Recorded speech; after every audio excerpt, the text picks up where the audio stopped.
President of the United States.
Members of Congress, I have the high privilege and the distinct honor of presenting to you the President of the United States.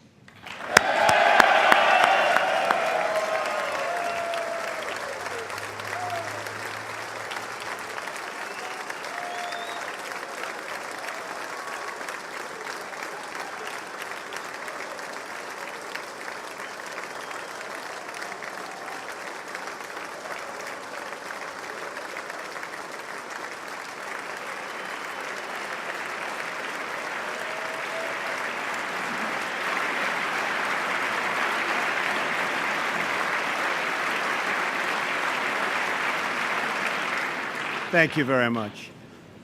Mr. Speaker, Mr. Vice President, members of Congress, the First Lady of the United States,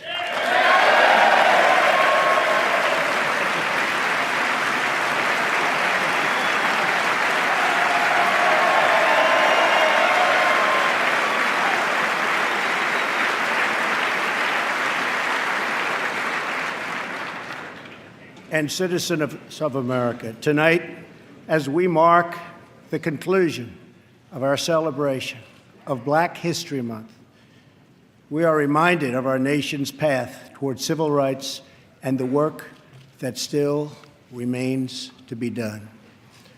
Recent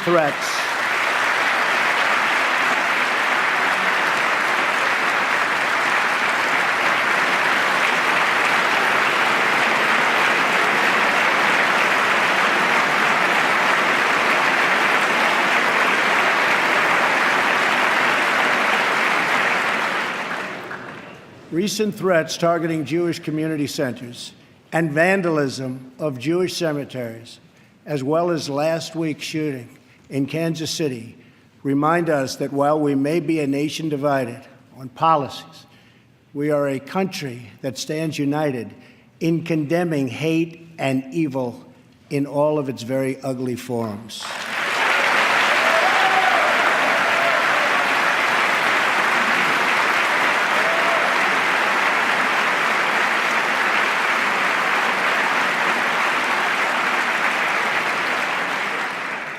Each American generation passes the torch of truth, liberty, and justice in an unbroken chain all the way down to the present.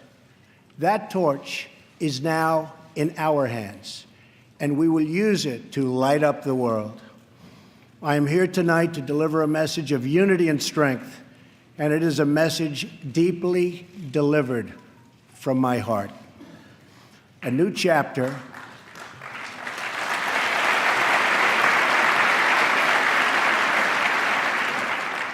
of American greatness is now beginning. A new national pride is sweeping across our nation, and a new surge of optimism is placing impossible dreams firmly within our grasp.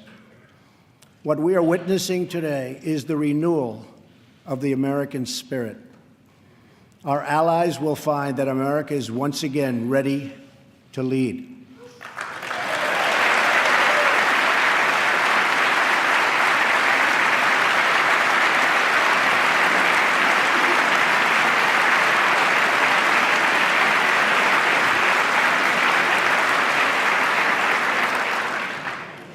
All the nations of the world, friend or foe, will find that America is strong, America is proud, and America is free.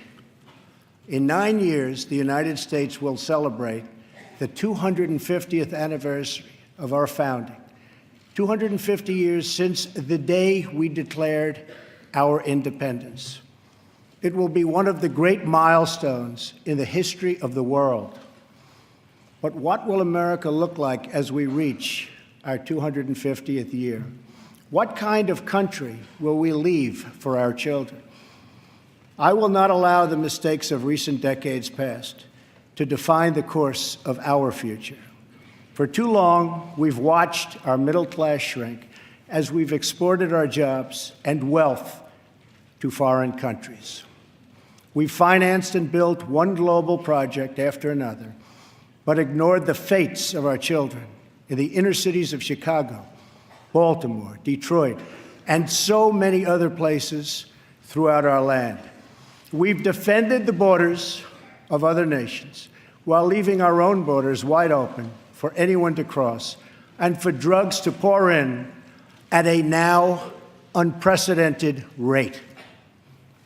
And we've spent trillions and trillions of dollars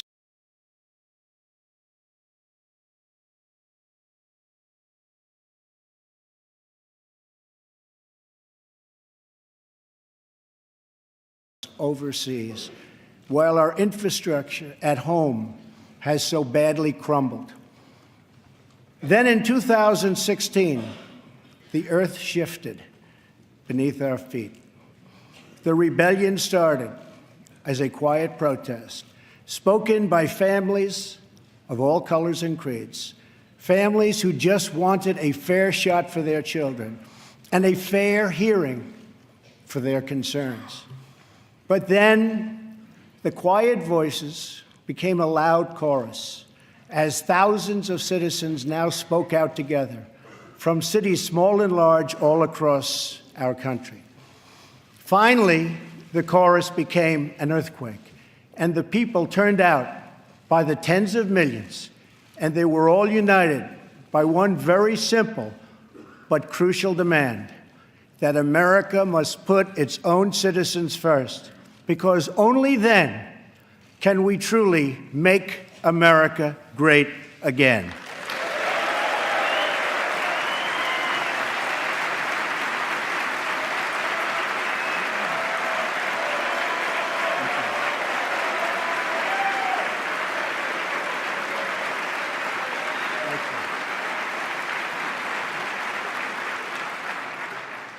Dying industries will come roaring back to life. Heroic veterans will get the care they so desperately need. Our military will be given the resources its brave warriors so richly deserve.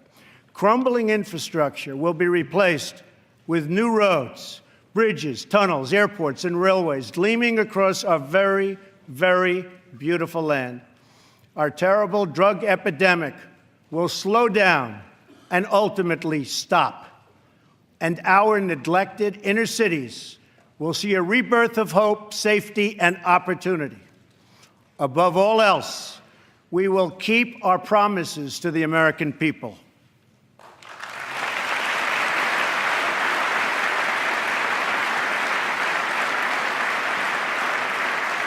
Thank you. It's been a little over a month since my inauguration, and I want to take this moment to update the nation on the progress I've made in keeping those promises.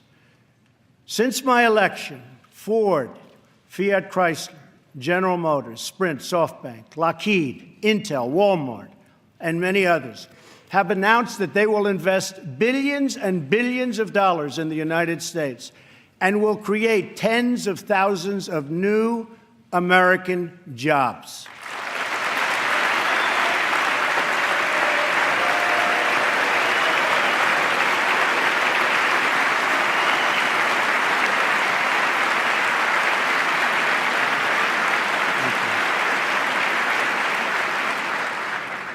The stock market has gained almost $3 trillion in value since the election on November 8th, a record.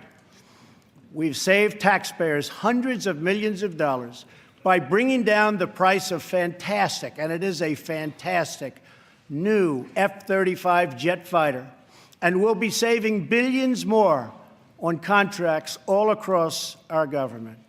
We have placed a hiring freeze on non-military and non-essential federal workers.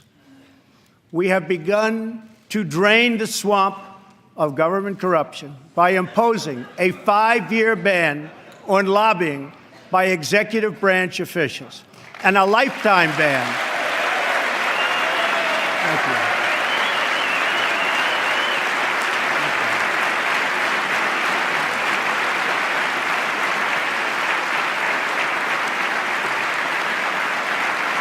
Thank you. And a lifetime ban on becoming lobbyists for a foreign government. We have undertaken a historic effort to massively reduce job-crushing regulations, creating a deregulation task force inside of every government agency.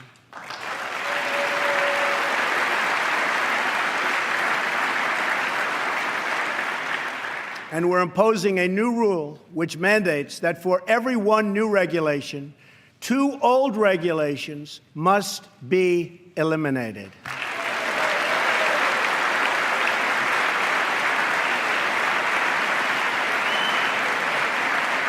We're going to stop the regulations that threaten the future and livelihood of our great coal miners.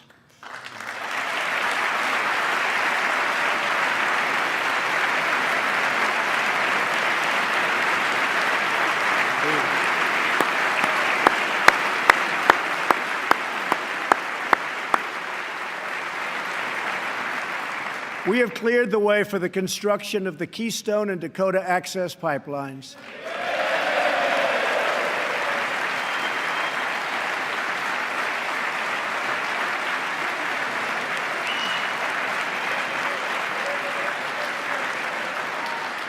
Thereby creating tens of thousands of jobs. And I've issued a new directive that new American pipelines be made with American steel.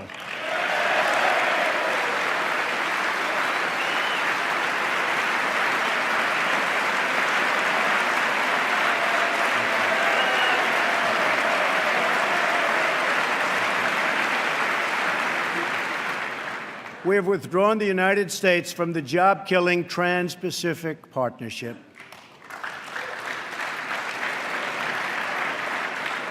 And with the help of Prime Minister Justin Trudeau, we have formed a council with our neighbors in Canada to help ensure that women entrepreneurs have access to the networks, markets, and capital they need to start a business and live out their financial dreams.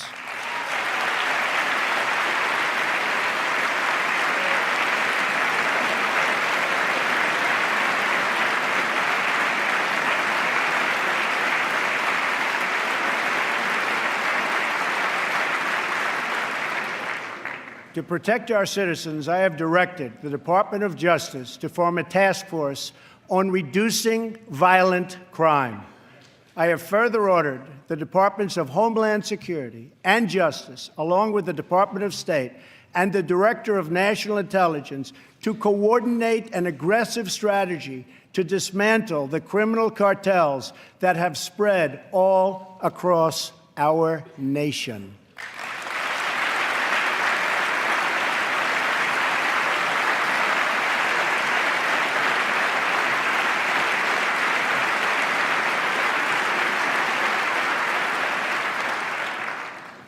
We will stop the drugs from pouring into our country and poisoning our youth, and we will expand treatment for those who have become so badly addicted.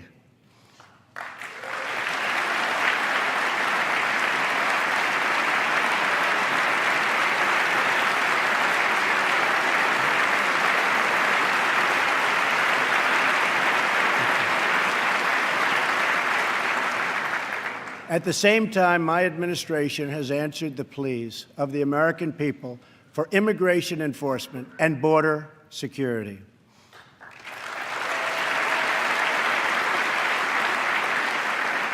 By finally enforcing our immigration laws, we will raise wages, help the unemployed, save billions and billions of dollars, and make our communities safer for everyone.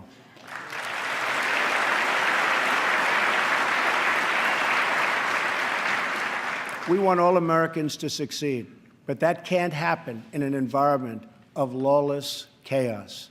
We must restore integrity and the rule of law at our borders.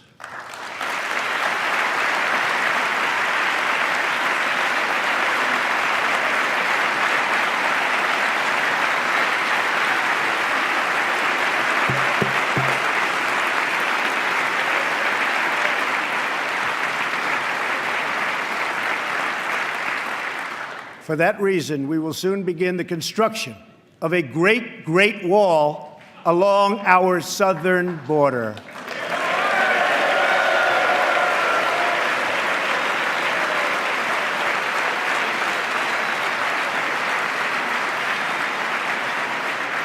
As we speak tonight, we are removing gang members, drug dealers, and criminals that threaten our communities and prey on our very innocent citizens.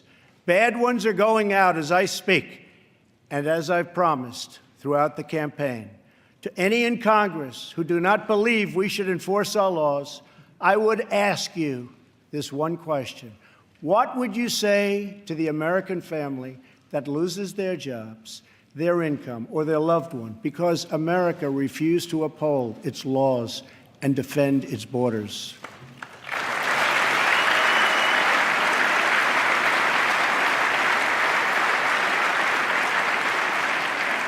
Our obligation is to serve, protect and defend the citizens of the United States. We are also taking strong measures to protect our nation from radical Islamic terrorism.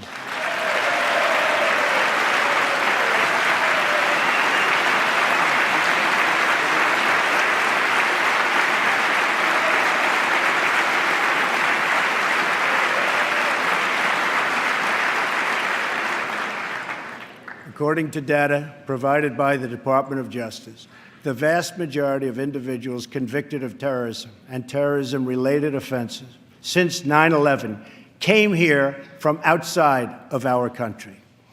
We have seen the attacks at home, from Boston to San Bernardino to the Pentagon, and yes, even the World Trade Center. We have seen the attacks in France, in Belgium, in Germany, and all over the world.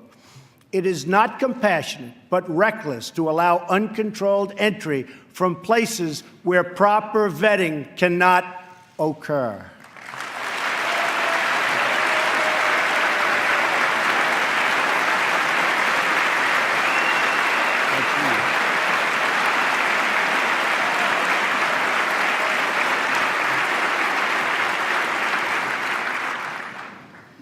Those given the high honor of admission to the United States should support this country and love its people and its values. We cannot allow a beachhead of terrorism to form inside America. We cannot allow our nation to become a sanctuary for extremists.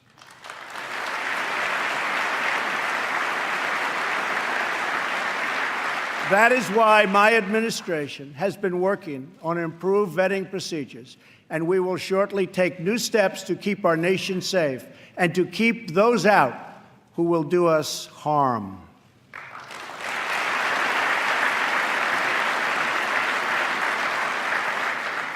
As promised, I directed the Department of Defense to develop a plan to demolish and destroy ISIS, a network of lawless savages that have slaughtered Muslims and Christians and men and women and children of all faiths and all beliefs. We will work with our allies, including our friends and allies in the Muslim world, to extinguish this vile enemy from our planet.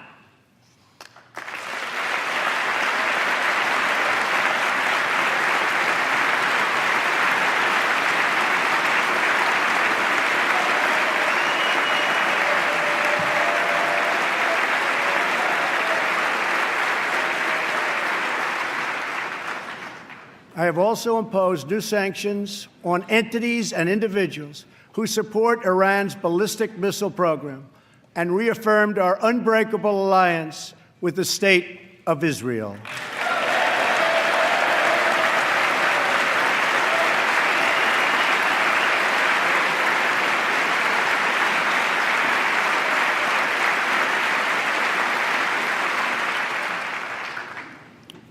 Finally, I have kept my promise to appoint a justice to the United States Supreme Court from my list of 20 judges who will defend our Constitution.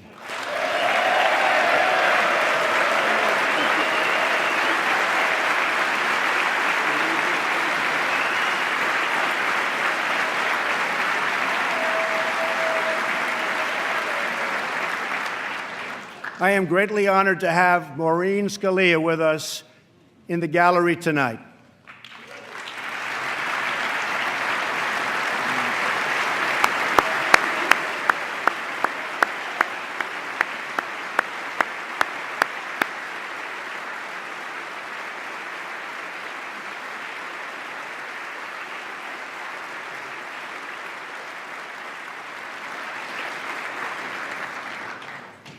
Thank you, Maureen. Her late great husband, Antonin Scalia, will forever be a symbol of American justice. To fill his seat, we have chosen Judge Neil Gorsuch, a man of incredible skill and deep devotion to the law. He was confirmed unanimously by the Court of Appeals, and I am asking the Senate to swiftly approve his nomination.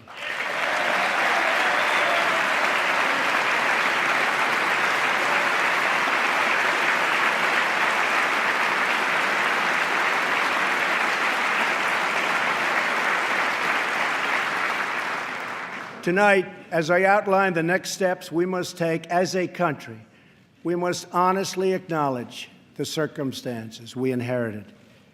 94 million Americans are out of the labor force. Over 43 million people are now living in poverty, and over 43 million Americans are on food stamps. More than 1 in 5 people in their prime working years are not working. We have the worst financial recovery in 65 years. In the last 8 years, the past administration has put on more new debt than nearly all of the other presidents combined. We've lost more than 1/4 of our manufacturing jobs since NAFTA was approved, and we've lost 60,000 factories since China joined the World Trade Organization in 2001. Our trade deficit in goods with the world last year was nearly $800 billion. And overseas, we have inherited a series of tragic foreign policy disasters. Solving these and so many other pressing problems will require us to work past the differences of party. It will require us to tap into the American spirit that has overcome every challenge throughout our long and storied history. But to accomplish our goals at home and abroad, we must restart the engine of the American economy, making it easier for companies to do business in the United States and much, much harder for companies to leave our country.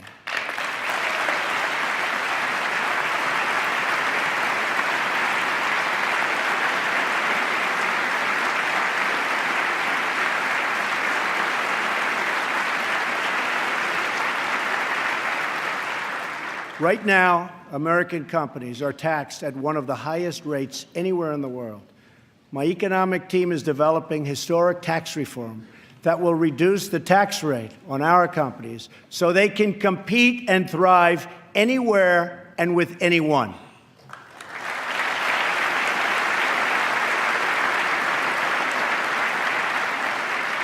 It will be a big, big cut. At the same time, we will provide massive tax relief for the middle class.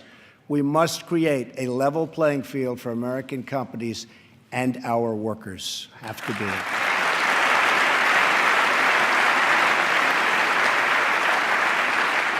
Currently, when we ship products out of America, many other countries make us pay very high tariffs and taxes. But when foreign companies ship their products into America, we charge them nothing or almost nothing. I just met with officials and workers from a great American company, Harley-Davidson. In fact, they proudly displayed 5 of their magnificent motorcycles made in the USA on the front lawn of the White House.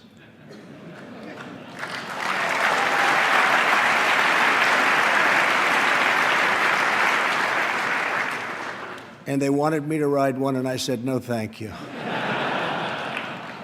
At our meeting, I asked them, how are you doing? How is business? They said that it's good. I asked them further, how are you doing with other countries, mainly international sales? They told me without even complaining, because they have been so mistreated for so long that they've become used to it, that it's very hard to do business with other countries because they tax our goods at such a high rate. They said that in the case of another country, they tax their motorcycles at 100%. They weren't even asking for a change, but I am. I believe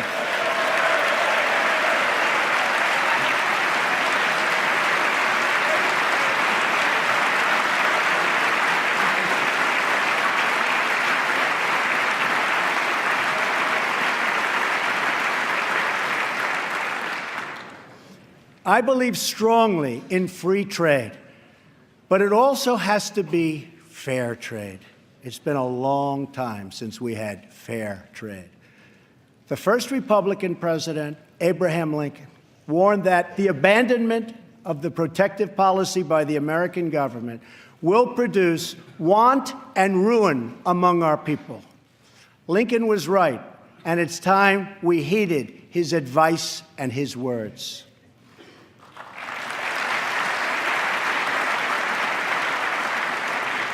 I am not going to let America and its great companies and workers be taken advantage of us any longer. They have taken advantage of our country.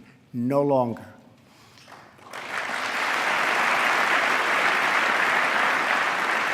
I'm going to bring back millions of jobs. Protecting our workers also means reforming our system of legal immigration.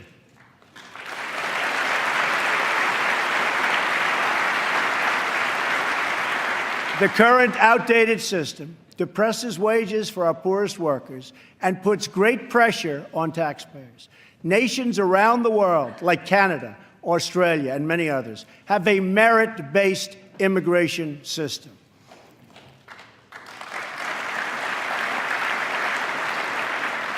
It's a basic principle that those seeking to enter a country ought to be able to support themselves financially. Yet in America, we do not enforce this rule, straining the very public resources that our poorest citizens rely upon. According to the National Academy of Sciences, our current immigration system costs American taxpayers many billions of dollars a year. Switching away from this current system of lower-skilled immigration and instead adopting a merit-based system, we will have so many more benefits. It will save countless dollars, raise workers' wages, and help struggling families, including immigrant families, enter the middle class. And they will do it quickly, and they will be very, very happy indeed.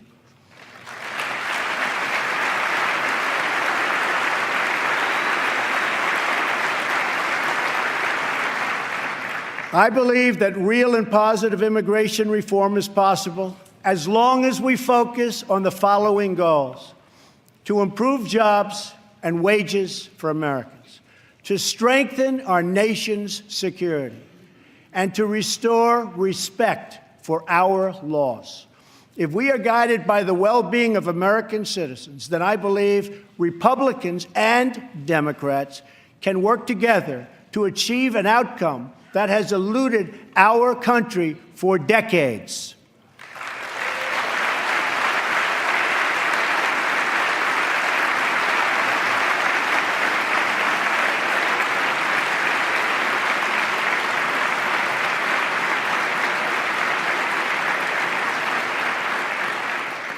Another Republican president, Dwight D. Eisenhower, initiated the last truly great national infrastructure program, the building of the interstate highway system.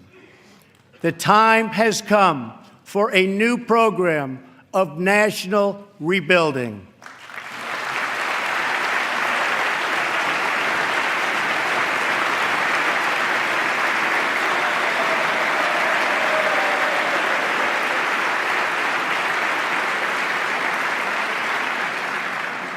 America has spent approximately $6 trillion in the Middle East. All the while, our infrastructure at home is crumbling. With this $6 trillion, we could have rebuilt our country twice, and maybe even 3 times if we had people who had the ability to negotiate.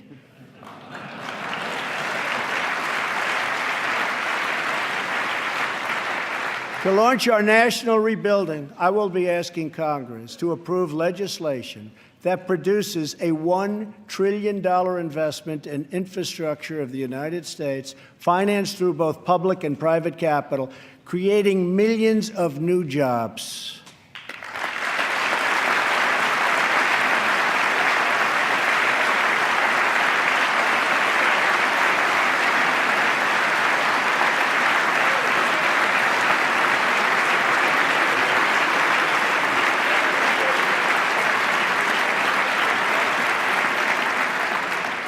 This effort will be guided by 2 core principles: Buy American and Hire American.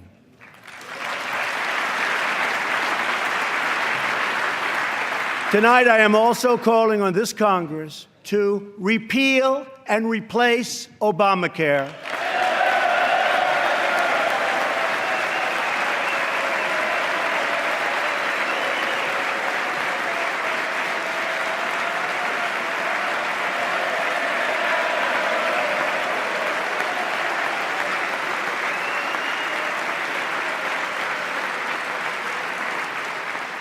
with reforms that expand choice, increase access, lower costs, and at the same time provide better health care.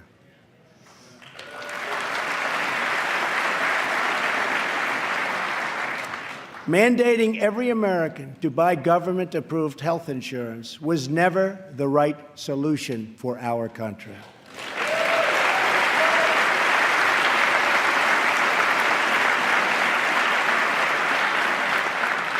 The way to make health insurance available to everyone is to lower the cost of health insurance, and that is what we are going to do.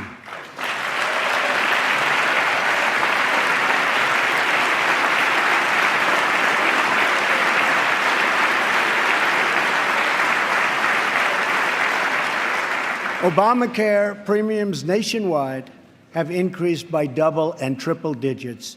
As an example, Arizona went up 116% last year alone. Governor Matt Bevin of Kentucky just said Obamacare is failing in his state, the state of Kentucky, and it's unsustainable and collapsing. 1/3 of the counties have only one insurer, and they're losing them fast. They are losing them so fast. They're leaving, and many Americans have no choice at all. There's no choice left. Remember, when you were told that you could keep your doctor and keep your plan, we now know that all of those promises have been totally broken. Obamacare is collapsing, and we must act decisively to protect all Americans.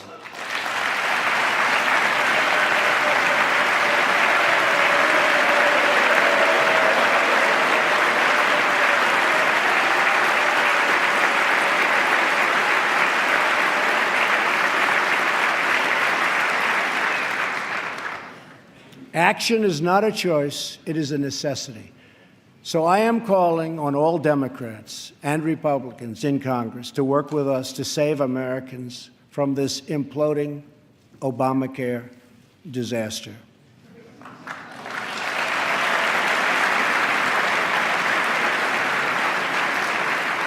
Here are the principles that should guide Congress as we move to create a better health care system for all Americans. First, we should ensure that Americans with pre-existing conditions have access to coverage and that we have a stable transition for Americans currently enrolled in the health care exchanges.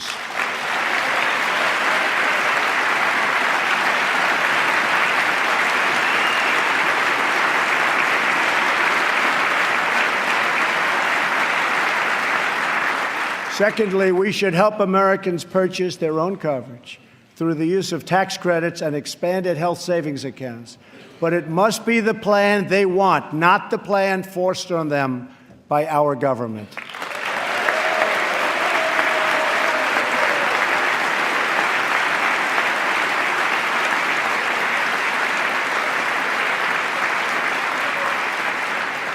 Thirdly, we should give our state governors the resources and flexibility they need with Medicaid to make sure no one is left out.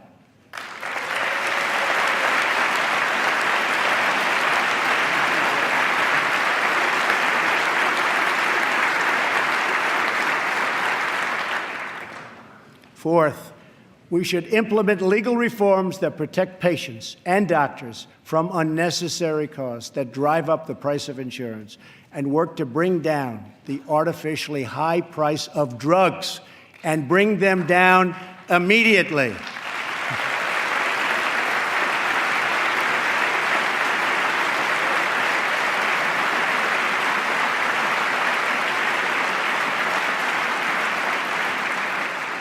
And finally, the time has come to give Americans the freedom to purchase health insurance across state lines.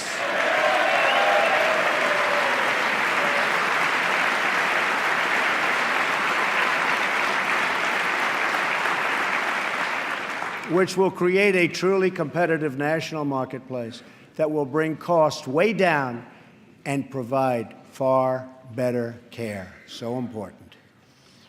Everything that is broken in our country can be fixed. Every problem can be solved. And every hurting family can find healing and hope. Our citizens deserve this, and so much more. So why not join forces and finally get the job done and get it done right?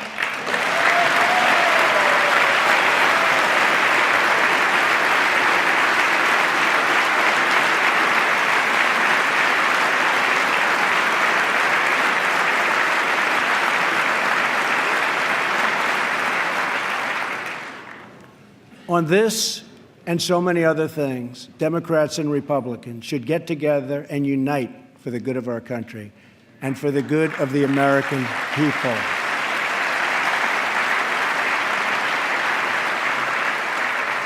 My administration wants to work with members of both parties to make child care accessible and affordable, to help ensure new parents that they have paid family leave,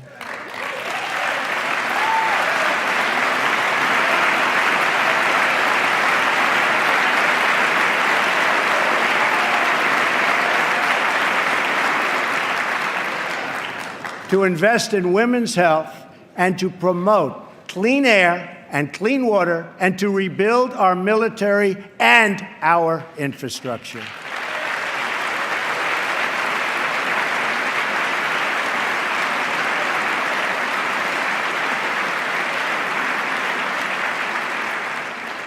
True love for our people requires us to find common ground, to advance the common good, and to cooperate on behalf of every American child who deserves a much brighter future.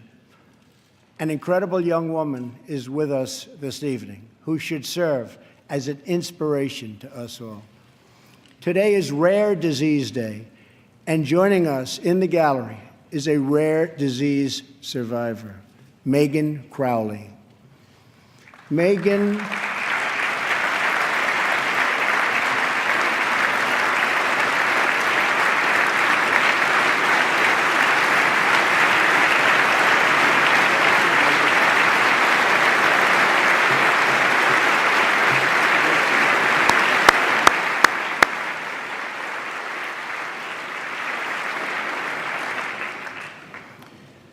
Megan was diagnosed with Pompe disease, a rare and serious illness, when she was 15 months old. She was not expected to live past 5. On receiving this news, Megan's dad, John, fought with everything he had to save the life of his precious child. He founded a company to look for a cure and helped develop the drug that saved Megan's life. Today, she is 20 years old and a sophomore at Notre Dame.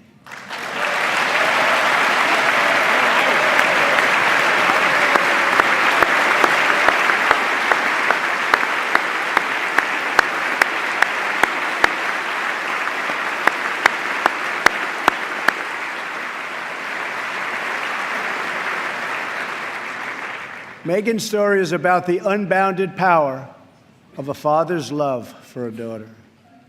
But our slow and burdensome approval process at the Food and Drug Administration keeps too many advances, like the one that saved Megan's life, from reaching those in need. If we slash the restraints, not just at the FDA, but across our government, then we will be blessed with far more miracles just like Megan.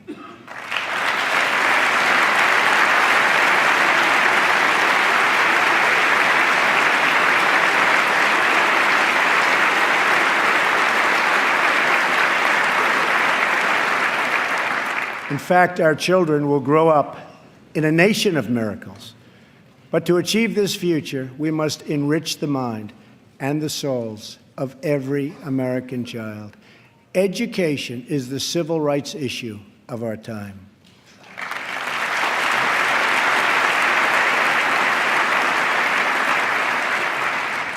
I am calling upon members of both parties to pass an education bill that funds school choice for disadvantaged youth, including millions of African American and Latino children.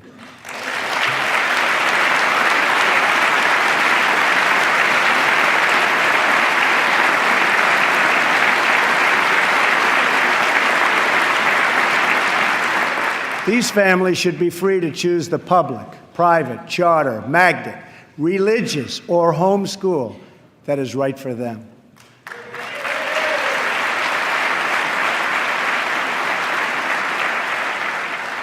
Joining us tonight in the gallery is a remarkable woman, Denisha Merriweather. As a young girl, Denisha struggled in school and failed third grade twice.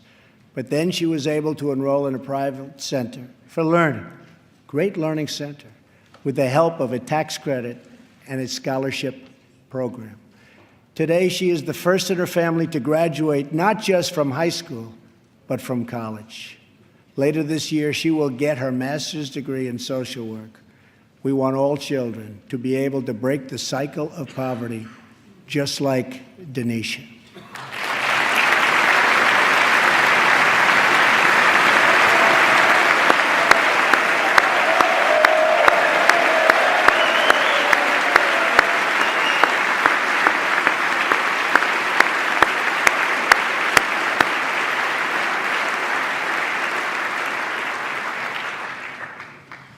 But to break the cycle of poverty, we must also break the cycle of violence.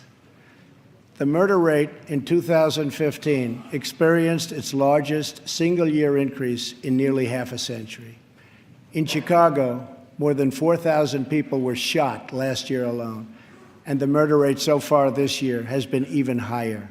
This is not acceptable in our society.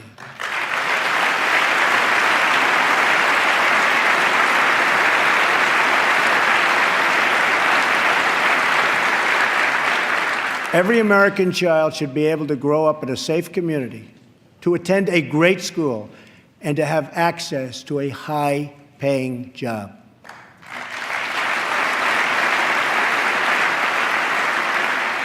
But to create this future, we must work with, not against, the men and women of law enforcement.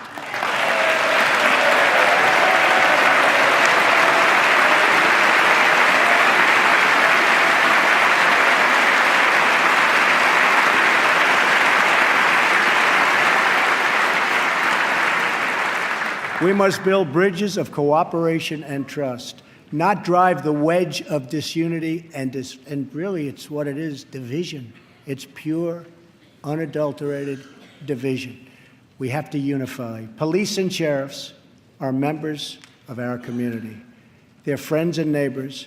They're mothers and fathers, sons and daughters, and they leave behind loved ones every day who worry about whether or not they'll come home safe and sound.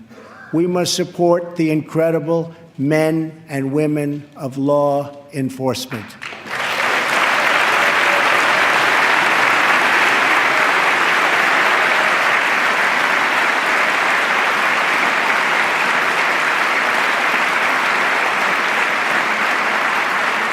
And we must support the victims of crime. I have ordered the Department of Homeland Security to create an office to serve American victims. The office is called VOICE, Victims of Immigration Crime Engagement. We are providing a voice to those who have been ignored by our media and silenced by special interests. Joining us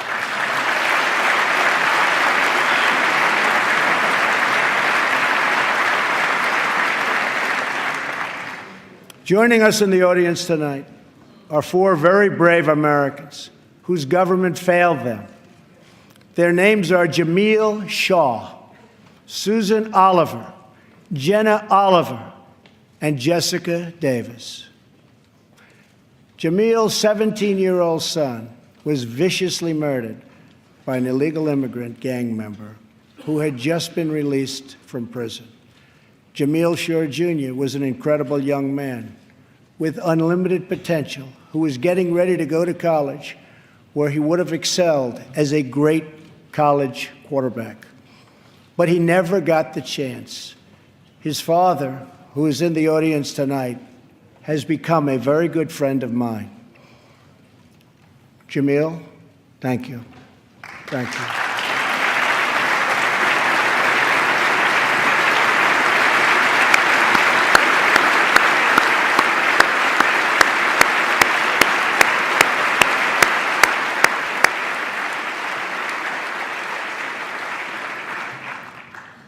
Also with us are Susan Oliver and Jessica Davis. Their husbands, Deputy Sheriff Danny Oliver and Detective Michael Davis, were slain in the line of duty in California.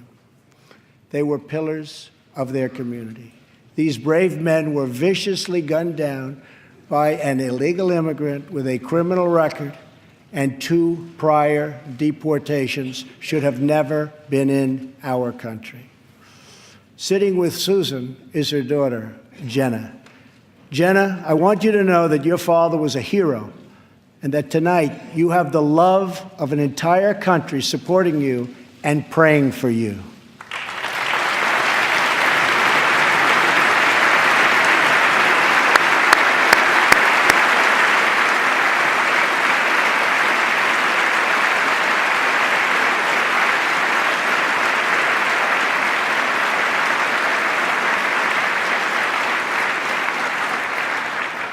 To Jamil, Jenna, Susan, and Jessica, I want you to know that we will never stop fighting for justice.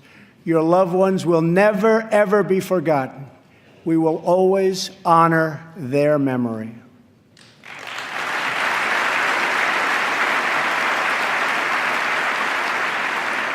Finally, to keep America safe, we must provide the men and women of the United States military with the tools they need to prevent war. If they must, they have to fight, and they only have to win.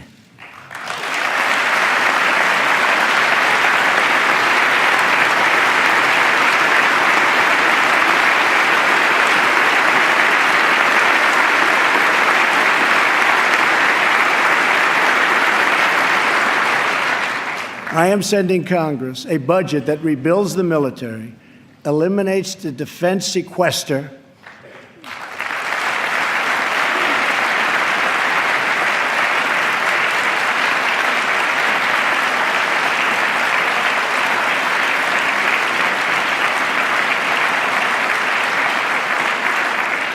and calls for one of the largest increases in national defense spending in American history.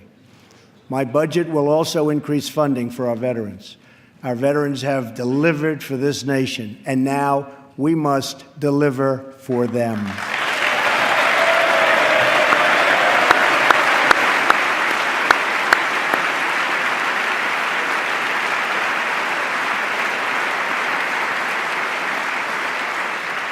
The challenges we face as a nation are great, but our people are even greater, and none are greater or braver than those who fight for America in uniform.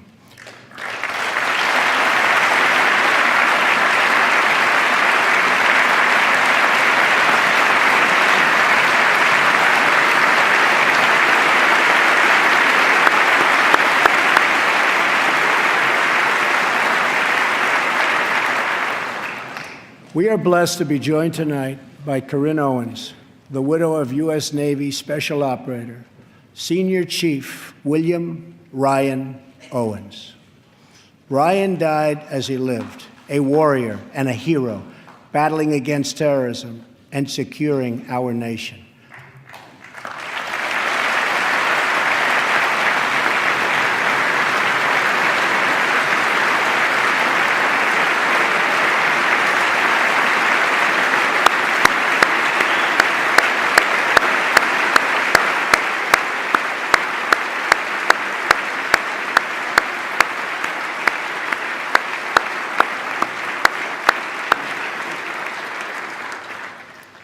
I just spoke to our great General Mattis just now, who reconfirmed that, and I quote, "Ryan was a part of a highly successful raid that generated large amounts of vital intelligence that will lead to many more victories in the future against our enemy."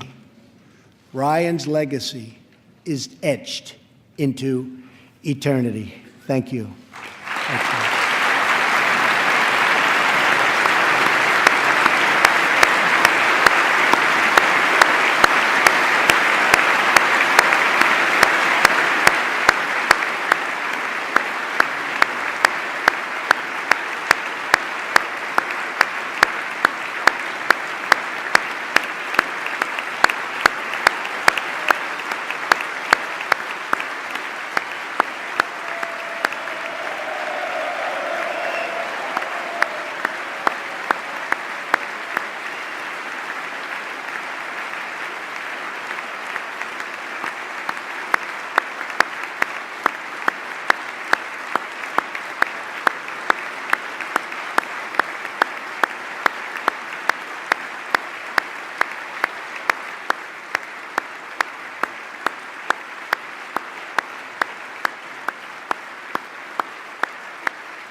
And Ryan is looking down right now. You know that. And he's very happy because I think he just broke a record.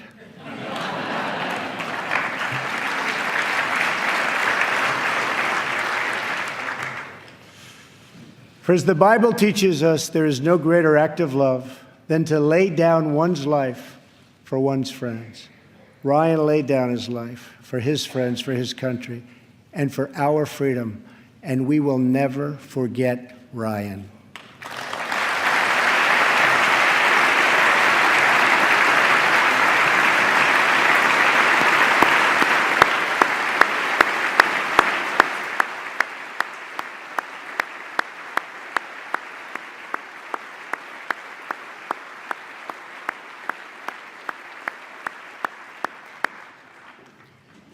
To those allies who wonder what kind of a friend America will be, look no further than the heroes who wear our uniform. Our foreign policy calls for a direct, robust, and meaningful engagement with the world.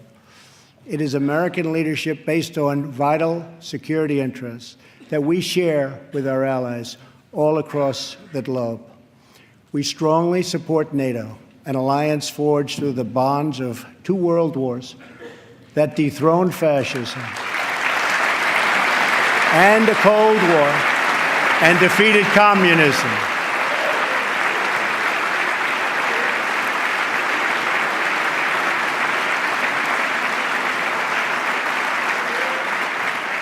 But our partners must meet their financial obligations. And now, based on our very strong and frank discussions, they are beginning to do just that. In fact, I can tell you the money is pouring in. Very nice. Very nice.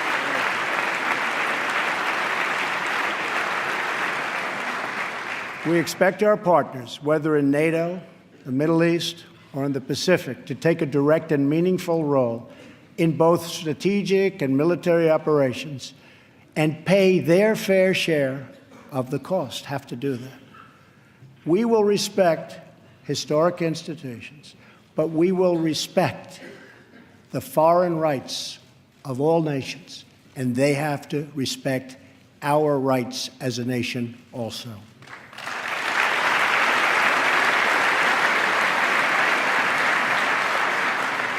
Free nations are the best vehicle for expressing the will of the people, and America respects the right of all nations to chart their own path.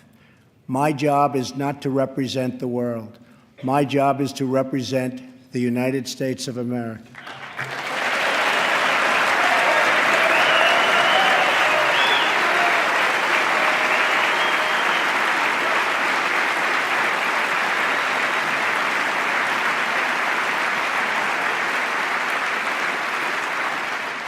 But we know that America is better off when there is less conflict, not more.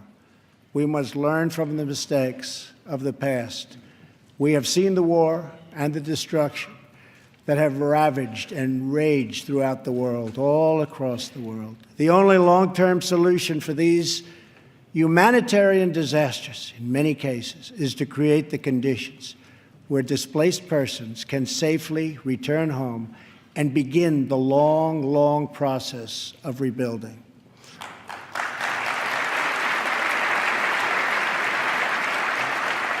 America is willing to find new friends and to forge new partnerships where shared interests align. We want harmony and stability, not war and conflict. We want peace wherever peace can be found. America is friends today with former enemies. Some of our closest allies decades ago fought on the opposite side of these terrible, terrible wars. This history should give us all faith in the possibilities for a better world. Hopefully, the 250th year for America will see a world that is more peaceful, more just, and more free. On our 100th anniversary in 1876, citizens from across our nation came to Philadelphia to celebrate America's centennial. At that celebration, the country's builders and artists and inventors showed off their wonderful creations. Alexander Graham Bell displayed his telephone for the first time.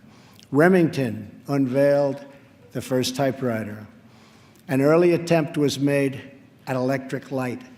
Thomas Edison showed an automatic telegraph and an electric pen. Imagine the wonders our country could know in America's 250th year.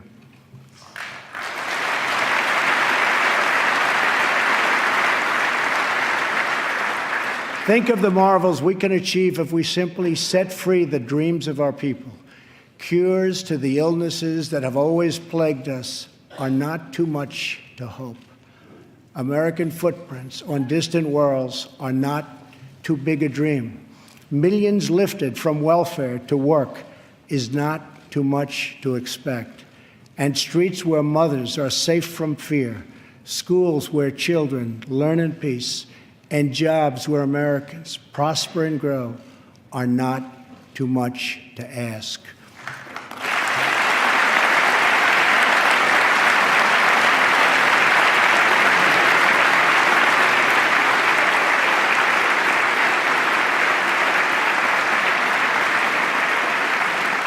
When we have all of this, we will have made America greater than ever before.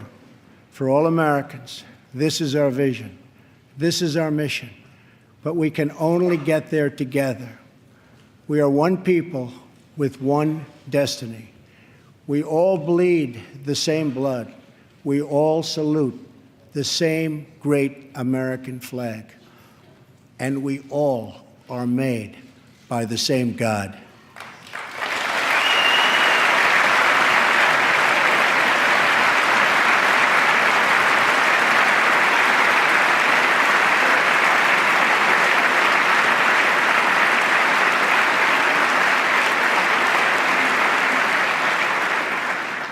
When we fulfill this vision, when we celebrate our 250 years of glorious freedom, we will look back on tonight as when this new chapter of American greatness began.